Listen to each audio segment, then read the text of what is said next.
ሻሎም እንዴት ናችሁ? ዛሬ ደግሞ ነብይነት በሚለው መጥቻለሁ ማለት ነው። በባለፈው ፖስት ባደረኩላችሁ መሰረት ሐዋርያነት በሚል 4 አይነት ሐዋርያነት አለ ብዬ አፕሎድ አድርጌላችኋለሁ።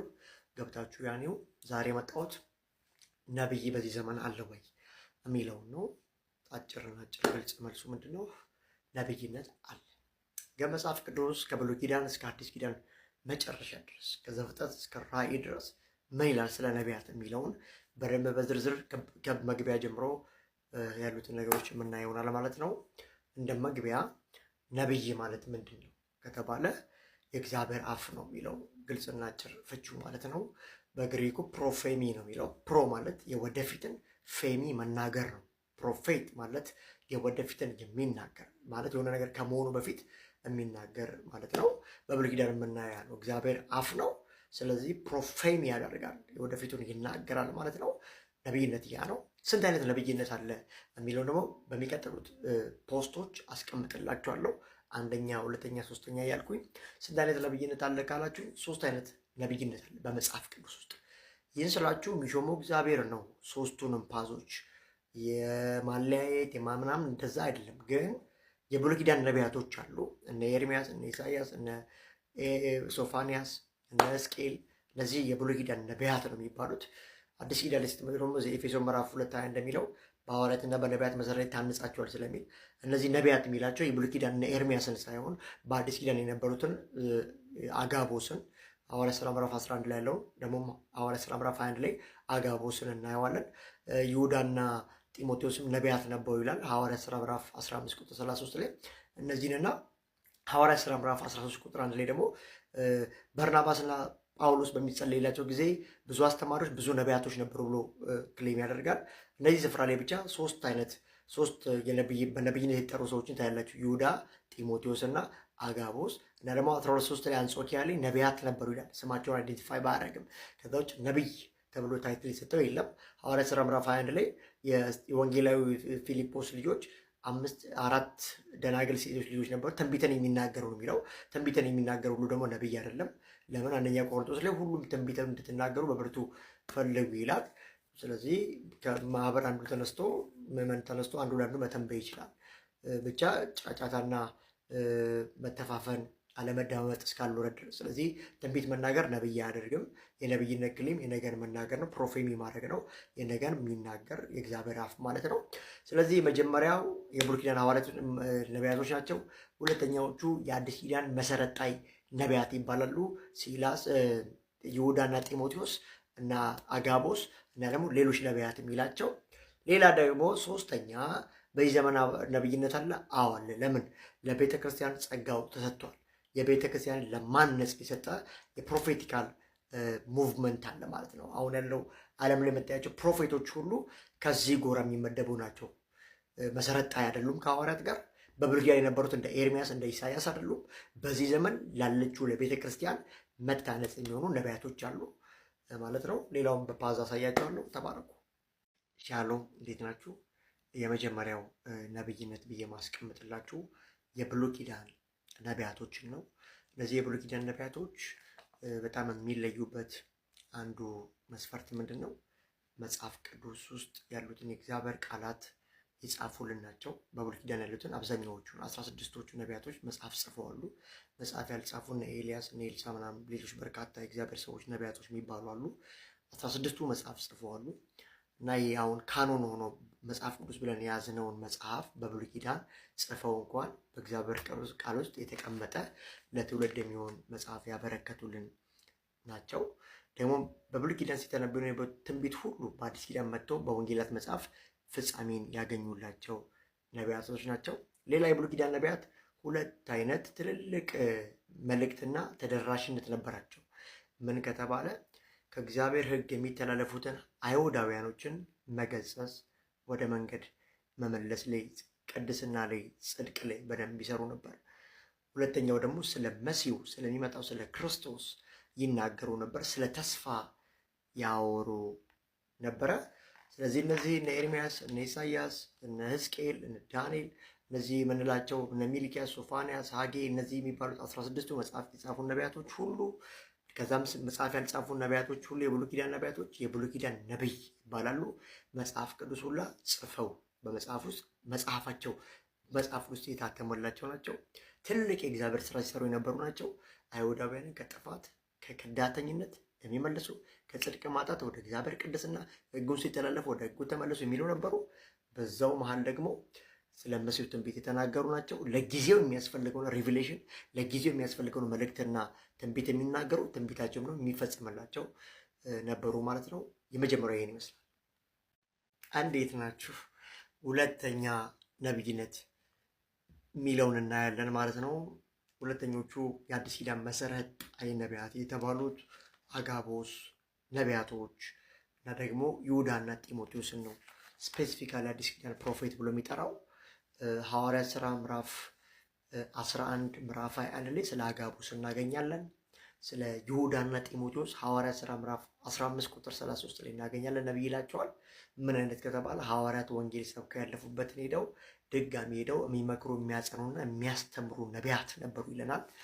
ሌላው ደግሞ እዚሁ ሐዋርያት ሥራ ምዕራፍ 13 ቁጥር 1 ላይ በዛ በአንጾኪያ ነቢያቶችን መምህራኖችን ብሎ ክሌም ያደርጋል። ስፔሲፊካሊ እዚህ እናያለን ማለት ነው። የእነዚህ አገልግሎት ምን አይነት ነበረ? የማጽናት የመምከርና የማስተማር። አጋቦስን ደግሞ ስታዩት ፕሮፌሲ የመናገር ፕሮፌሲው ሲፈጸምለት አካል ሲለብስ ታያላችሁ። በምዕራፍ 11 ሐዋርያት ሥራ ላይ በቀላዶስ ቄሳር ድርቅ እንደሚሆን ተንብዮ ነበረ። በቀላዶስ ቄሳር ዘመን ትንቢቱ እንደተፈጸመ እናያለን። ሐዋርያት ሥራ ምዕራፍ 21 ላይ ደግሞ የጳውሎስን መታጠቂያ አንስቶ ፕሮፌሲ ሲነግራቸው ነበር። እንደተናገረው በአሕዛብ እጅ አሳልፈው እንደሚሰጡት በገዛ ሕዝቡ መከራ እንደሚደርስበት ተናግሮ ነበረ። እሱም አኮምፕሊሽ አድርጓል። ይሁዳ ጢሞቴዎስ እና ይሁዳ ምን ያደርጉ ነበር? ሐዋርያት ሰብከው ያለፉበትን ስፍራ ሁሉ እየሄዱ ይመክሩና ያጸኑ ያስተምሯቸው ነበር። ሌሎች ነቢያት የተባሉት በሐዋርያት ሥራ ምዕራፍ 13 1 ላይ ያሉት ምን ሲያገለግሉ እንደሆነ ስፔሲፊካሊ አይናገርም፣ ግን ነቢያቶች ይላቸዋል ማለት ነው። የእነዚህ መሰረት ነቢያቶች ምን ሌላ ተጨማሪ ነገር ሲባል የማነጽ የማስተማር ነገር እና ደግሞ የክርስቶስን ኢየሱስን መምጣት ማወጅ ሊሰሩ ነበር። ፍጥረት ሁሉ ደግሞ በንስሐ ወደ እግዚአብሔር እንዲመለስ ኢንካሬጅ ያደረጉ ነበር ማለት ነው። ይህን ይመስላል። ሁለተኛው ሻሎም ሻሎም፣ ፕሮፌት ሚኪያስ አበራ ነኝ። ሶስተኛ ነቢይነት እምላችሁ ትምህርት ይዤ መጥቻለሁ። ስለ መጀመሪያዎቹ ስለ ብሉይ ኪዳን ነቢያቶች አይተናል። ስለ አዲስ ኪዳን መሰረታዊ ነቢያቶች አይተናል። አሁን ደግሞ የምናየው ለቤተ ክርስቲያን ስለተሰጠው የትንቢትና የነቢያት አገልግሎት ነው የምናየው ማለት ነው። ይሄ አገልግሎት በቤተ ክርስቲያን አለ። በዚህ ዘመን ነቢያት አለ። አዎ አሉ። በርካታ ነቢያቶችን እግዚአብሔር እንደሚያስነሳ መጽሐፍ ቅዱስ የሚናገራል። አሁንም አሉ። እንግዲህ ብዙዎች ሐሰተኛ ነቢያቶች ስለሆኑ እውነተኛ ነቢያቶች የሉም በሚል የሚደመድሙ ሰዎች አሉ። እንደዛ አይደለ። መጽሐፍ እንደዛ አይልም። ኤፌሶን ምዕራፍ 4 ላይ ወደ ሰማይ ወጣ፣ ምርኮም ማረከ፣ ለቤተ ክርስቲያን ጸጋ ሰጠ ይላል። ሐዋርያት፣ ነቢያት፣ አስተማሪ፣ ወንጌላውያን እያለ ይደረድራል። ስለዚህ ቤተ ክርስቲያን እስክትነጠቅ ድረስ የጸጋ ኦፊሶች ይቀጥላሉ ማለት የሚቋረጥ ጸጋ የለም ማለት ነው። ስለዚህ አሁን ምንድን ነው አገልግሎታቸው ሲባል ትንቢታቸው የሚመዘን ነው። መጽሐፍ ቅዱስ ሲነገር ትንቢትን ፈትኑ መዝኑና ተቀበሉ ይላል። ትንቢትን ደግሞ አትናቁ ይላል። ስለዚህ አሁን ለቤተ ክርስቲያን የሰጡ ነቢያቶች አሉ። አዎ፣ ግን ምን ይደረጋል? ትንቢታቸው ይመዘናል፣ ይፈተናል፣ ከዛ ትቀበላላችሁ። ትንቢትም ደግሞ መናቅም የለባችሁም ማለት ነው። ለቤተ ክርስቲያን የሰጡ የቤተ ክርስቲያን መታነጽ የሚሰጡ አገልግሎቶች ነቢያቶች አሉ። አዎ አሉ። እግዚአብሔር በየትኛውም ጊዜ በየትኛውም ሰዓት ሊያስነሳ ይችላል። ግን መስፈርቶች ሊኖሩት ይችላሉ። ምን ከተባለ የእግዚአብሔርን ቃል የሚያስተምር ሊሆን ይገባል። ስለ ጽድቅ የሚናገር ሊሆን ይገባል። ሕዝብን መልሱ ሊሆን ይገባል። ስለ ወቅታዊ ነገር የሚያወራ ሊሆን ይችላል። ነገር የሚናገር ሊሆን ይችላል። ዳይሜንሽኑ ልዩ ልዩ ቢሆንም እንኳን ግን ፉል ፓኬጅ የሚያስፈልግ ይሆናል ማለት ነው። አንደኛ ብዬ ማስቀምጠው በቤተክርስቲያን ለማነጽ ለመምከርና ለማጽናት አሁን ዘመን ነቢይነት ይሰጣል። ሌላው ደግሞ የኢየሱስ ክርስቶስን መምጣት ተስፋ የሚያስናፍቁ ምጽአቱን እንድንጠባበቅ የሚያደርጉ ኢኒሼት የሚያደርጉ አሉ ብዬ አስባለሁ። ሶስተኛ ደግሞ ፍጥረት ሁሉ በንስሐ ወደ እግዚአብሔር እንዲመለስ የንስሐን ጥሪ የሚጠሩ አሉ ብዬ አስባለሁ። በዚህ ዘመን ያለች ቤተክርስቲያን ባይዘው ኢትስ ፕሮፌቲክ ቤተክርስቲያን ራሱ ፕሮፌቲክ ናት እና ያ ነው። አሁን ዘመን አለ። አዎ አለ። ከምን አንግል? ነገን ከመናገር አንግል፣ ለሰዎች ቢሆን ለምዕመን ቢሆን ነባራዊ ሁኔታን ከመናገር አንግል ሊሆን ይችላል። ከቅድስና ከጽድቅ አንግል ሊኖር ይችላል። በትምህርት ሊገለጡ ይችላሉ። በታምራት በተለያዩ ነገሮች ሊገለጡ ይችላሉ። ስለዚህ አሉ። ግን ጽድቅን፣ ቅድስናን፣ እግዚአብሔርን መፍራትን የማያስተምሩ ከሆነ ትንሽ አስቸጋሪ ነው። ምድራዊ ነገር ብቻ የሚያወራ ነብይ እኛ በመጽሐፍ ቅዱስ አናውቅም። በዚህ ዘመን አንድ ምን መስፈሪያ ብዬ ማስቀምጠው ታምራት በእጃቸው ያልፋል፣ ትንቢት ይናገራል፣ ይፈጸምላቸዋል። ኦኬ። ስለ ምድራዊ ነገር ሶሉሽን አላቸው? አዎ። እግዚአብሔር ተናግሯቸው ለሰዎች መፍትሄ ሊሆን ይችላሉ? አዎ። ነገር ግን የእግዚአብሔርን ዋናውን አጀንዳ የሚተዉት ንስሐ መግባትን ከኃጢአት ተመለሱ ማለትን እግዚአብሔርን መፍራትን የማያሳይ ነቢይ ከብሉይ ኪዳን ጀምሮ ስላልነበረ አሁን ዘመን በረከት ምድራዊ ነገር ብቻ የተሰፋ ነቢይ ስለሌለ እኚህን ፉል ካታጎሪ ማሟላት አለባቸው ብዬ አስባለሁ።